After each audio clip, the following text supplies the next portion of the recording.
সালামু আলাইকুম। আমি ডক্টর মোহাম্মদ তৌহিদুর রহমান বলছি। আজকে আপনাদের সবাইকে স্বাগতম আমাদের এই কোয়েশ্চেন্স অফ দ্য ডে সিরিজে। আমাদের আজকের কোয়েশ্চেনটা হচ্ছে with very again very simple question. কোয়েশ্চেনটা হচ্ছে যে with over 10 years of experience working in the networking sector at a nationwide ISP, I'm currently preparing for a PhD and I'm already studying for the GRE and will soon begin preparing for the TOEFL exam. As I search for a suitable PhD topic, I'm seeking a guidance on how to choose a research area that aligns closely with my extensive professional experience. Any comments or advice on this matter are welcome. কোয়েশ্চেনটা যদিও খুবই simple, excuse me, কোয়েশ্চেনটা যদিও খুবই simple কিন্তু অ্যান্সারটা একটু difficult, এবং আমি ডিফিকাল্ট বলবো তার কারণ হচ্ছে যে এখানে যে অ্যাপ্লিক্যান্ট, উনি কিন্তু ওনার এক্স্যাক্টলি রিসার্চ ইন্টারেস্ট কিংবা উনি কি কাজ করছেন সেটা কিন্তু ডিটেলস বলেননি আর কি এখানে। হ্যাঁ, উনি খালি লিখছেন যে এখানে যে আমি একটা নেটওয়ার্কিং সেক্টরে, আইএসপির, নেশন ওয়াইড আইএসপি নেটওয়ার্কিং সেক্টরে আমি কাজ করতেছি আর কি, কিংবা 10 বছর আমি চাকরি করছি। এখন আম, আমি এটা, আম, আহ, যদি উনি দিতেনও এর পরেও, যদি উনি ওনার ডিটেলস বলতেন আর কি, এবং পুরো এক্সপেরিয়েন্স ওনার কি ধরনের কি আছে, এবং আম, আহ, উনি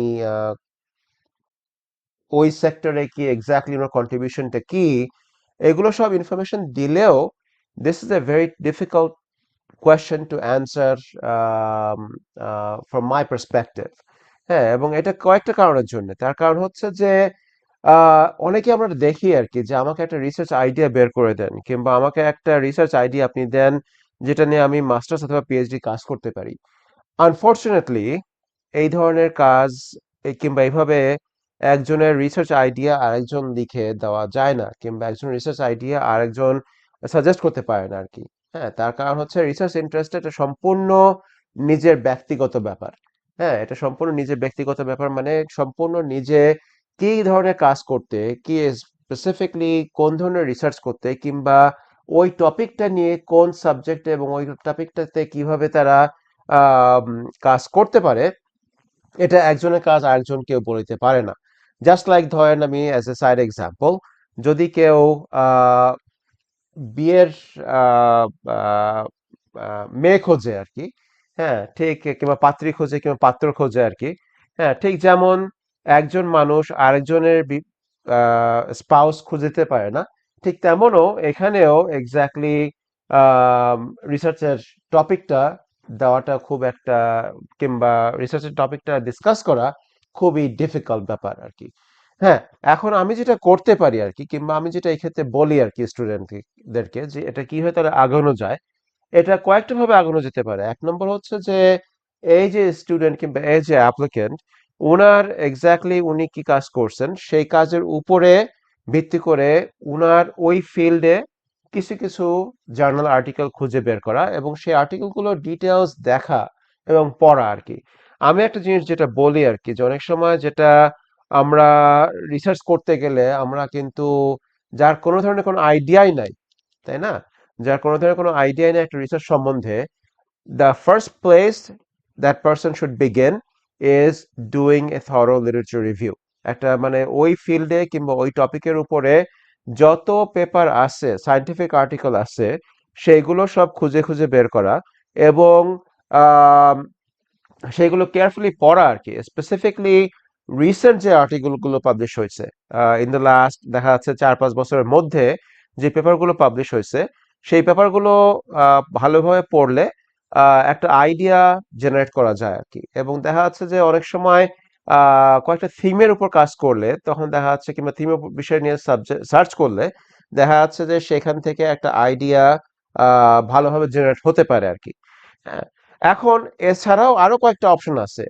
আম, এই যে লিটারেচার রিভিউ গুলো পড়ার সময়, কিংবা রিভিউ আর্টিকেল গুলো পড়ার সময়, একদম লাস্টের যে সেকশনে আর কি, একদম লাস্টের সেকশনে নর্মালি অথরটা একটা প্যারাগ্রাফে কিংবা দুইটা প্যারাগ্রাফে লেখে যে ওই স্টাডির লিমিটেশন গুলো কি কি আছে, এবং তারা ফিউচারে কি ধরনের রিসার্চ এই টপিকের উপর তারা করতে চাচ্ছে। হ্যাঁ, তো যখন ওই টপিকগুলো কিংবা ওই আইডিয়াগুলো দেওয়া হয়, তখন ওই আইডিয়াগুলো can also be used as a prospective future research idea as well. আরো একটা যেটা করা যেতে পারে আর কি, সেটা দেখা যাচ্ছে যে ওই আর্টিকেলগুলোর লাস্টে যে প্যারাগ্রাফটা থাকে, সে প্যারাগ্রাফটাতে যে কাজগুলো করা হচ্ছে সেটা হয়তো বা দেখা যাচ্ছে যে একটা স্পেসিফিক সেক্টরে কিংবা স্পেসিফিক রিজনের জন্য। ধরেন, লেটস সে যে একটা কাজ হয়েছে ইউএস এর ইলেকট্রিক্যাল নেটওয়ার্কিং সেক্টরে, অথবা এখানে যেহেতু আমাদের কোয়েশ্চেনিয়ার হচ্ছে নেটওয়ার্কিং সেক্টরে কাজ করতেছেন। তো দেখা যাচ্ছে যে একটা কোনো অ্যালগোরিদম কিংবা কোনো মডেল কিংবা কোনো ধরনের সিকিউরিটি কিংবা নেটওয়ার্কিং সেক্টরে তার সে কাজটা হয়েছে ইউএস এর জন্য। হ্যাঁ, এখন যদি এই স্টুডেন্ট ইন্টারেস্টেড হয়, তাহলে সেই স্টুডেন্ট হয়তো বা দেখা যাচ্ছে ওই একই মডেল হয়তো বা অ্যাপ্লাই করতে পারে বাংলাদেশের সেক্টরে, এবং বাংলাদেশে কি ধরনের তার বেনিফিট, কি ধরনের তার কন্ট্রিবিউশন, বাংলাদেশে কি ধরনের তার লিমিটেশনস, কি ধরনের সমস্যায় পড়তে পারে, এইগুলো নিয়ে একটা স্টাডি করা যেতে পারে আর কি। এবং এটা মোর লাইকলি প্রবাবল কিংবা more likely way of finding new ideas for social scientist, যারা হচ্ছে সাইকোলজি অথবা সোসিওলজি অথবা আমাদের মতো জিওগ্রাফিতে অথবা কোনো ধরনের ইকোনমিক্স ইভেন। হ্যাঁ, এই ধরনের সাবজেক্টে যেটা হয় আর কি, অনেক সময় আমরা একটা আইডিয়া কিংবা একটা আর্টিকেল হয়তো বা দেখা যাচ্ছে কাজ হয়েছে একটা স্পেসিফিক রিজনের উপরে, আমরা সেই সিমিলার টাইপ অফ স্টাডি আমরা অন্য একটা রিজনের জন্য করতে পারি। দেখা যাচ্ছে যে হয়তোবা সেটা কাজটা হয়েছে ইন্ডিয়ার জন্য, আমরা হয়তোবা সেটা অ্যাপ্লাই করব ইউএস এর জন্য, and vice versa as well. তো এইটা রিসার্চ একটা মানে আইডিয়া জেনারেট করার জন্য একটা একটা ওয়ে আর কি। এটা it's not the only way, but it is one of the ways. এবং আমি এটা আরো বলবো আর কি, যে আইডিয়া জেনারেট করার জন্য যেটা সবচেয়ে most critical, most important thing that somebody should do, সেটা হচ্ছে যে ওই সাবজেক্টে একটা মানে যত আর্টিকেল পড়া যায় যাতে, এবং এটা মাস্টার্সের জন্য পিএইচডির জন্য বোথ যে ওই সাবজেক্টের উপরে কিংবা ওই টপিকের উপরে যত লেটেস্ট সায়েন্টিফিক আর্টিকেল পড়া যায়, পড়ে পড়ে পড়ে পড়ে পড়ে একটা আইডিয়া জেনারেট করা এবং সামারাইজ করা আর কি। আসলে দেখা যাচ্ছে যে আমরা একটা আর্টিকেল পড়লে দেখা যাচ্ছে যে আমরা ওটা আহ, মানে আহ, আহ, বুঝতে পারতেছি না এক্স্যাক্টলি। তো সেখানে অনেক সময় ওই আর্টিকেলটা সামারাইজ করলে এটা আমাদের জন্য পরে রেফার করতে সহজ হয় আর কি। আরো একটা জিনিস যেটা আমরা অনেক সময় দেখি আর কি, আম, যে রিসার্চটা করার সময় স্টুডেন্টরা কিংবা রিসার্চাররা এক্স্যাক্টলি কিভাবে আর্টিকেলটা পড়তে হয় সেটা অনেকে জানে না। তারা মনে করে যে একটা আর্টিকেল পড়তে গেলে একদম প্রথম লাইন থেকে শুরু করে একদম লাস্ট লাইন পর্যন্ত পড়তে হয়। Actually that's not the case. আর্টিকেলটা একটা দেয়ার কি ওয়েজ, দেয়ার মানে কিছু কিছু স্পেসিফিক এরিয়ার উপর ফোকাস করলে ভালো হয়। যেমন ইন্ট্রোডাকশন সেকশন, যেমন মেথোডলজি সেকশন, যেমন রেজাল্টস এর কিছু সেকশনটা not in details but the কি হাইলাইটিং পয়েন্টস আর কি। এবং মোস্ট ইম্পর্টেন্টলি হচ্ছে রেজাল্টস এন্ড ডিসকাশন সেকশন। ওখান থেকে পড়লে দেখা যাচ্ছে যে ওখানে ওই আর্টিকেলটার কি আইডিয়াস গুলো, কি মেইন পয়েন্টস গুলো ওখান থেকে বের হয়ে আসে। এন্ড অবভিয়াসলি যেটা আমি বললাম আর কি, যে একদম লাস্টে কনক্লুশন সেকশনটা পড়া খুবই জরুরি। দেখুন, এই কনক্লুশন সেকশনে ওই স্টাডির লিমিটেশনসটা এবং ওই স্টাডি থেকে আরো ফিউচারে রিসার্চাররা কি কাজ করতে পারে সেটা নিয়ে বের হয়ে আসতে পারে আর কি। তো summarise this answer to this question, যে এটা কারোর কোনো অ্যাজ এ ফ্যাকাল্টি মেম্বার অথবা একজন কলিগ হিসেবে অথবা অন্য কেউ রিসার্চের বাদে অথবা এই কোয়েশ্চেনের বাদে অন্য কেউ এই কোয়েশ্চেনটা অ্যান্সার করতে পারবে না আর কি। This is completely A personal question, এক নম্বর। এবং দুই নম্বর হচ্ছে যে the individual himself or herself has to do it using more very very good literature review, মানে একটা থরো ওই ফিল্ডের উপরে, ওই সাবজেক্টের উপরে, টপিকের উপরে ডিটেলস লেটেস্ট আর্টিকেল গুলো নিয়ে পড়া এবং দেখা যে কি ধরনের রিসার্চ হচ্ছে আর কি এই ফিল্ডে। হ্যাঁ, তা না হলে এটা তার নিজের জন্যও কাজে লাগবে ভবিষ্যতে যদি সে এই কাজ করতে চায়।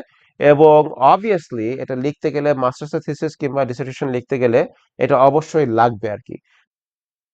তো এখন থেকে যদি সেটা অ্যাপ্লিকেন্টটা শুরু করতে পারে এই কাজটা করা, তাহলে তার জন্য অ্যাপ্লিকেশন করা এবং এসওপি লেখা, এবং হোপফুলি যদি ইনি স্কলারশিপ পান কিংবা ফান্ডিং পান, তাহলে ইউএসতে যে কাজ করা অনেক সহজ হয়ে যাবে। হ্যাঁ, so again thank you all so much. আমার এই চ্যানেলটা সাবস্ক্রাইব করুন এবং আশা করি আপনারা সবাই ভালো থাকবেন এবং সুস্থ থাকবেন। আসসালামু আলাইকুম।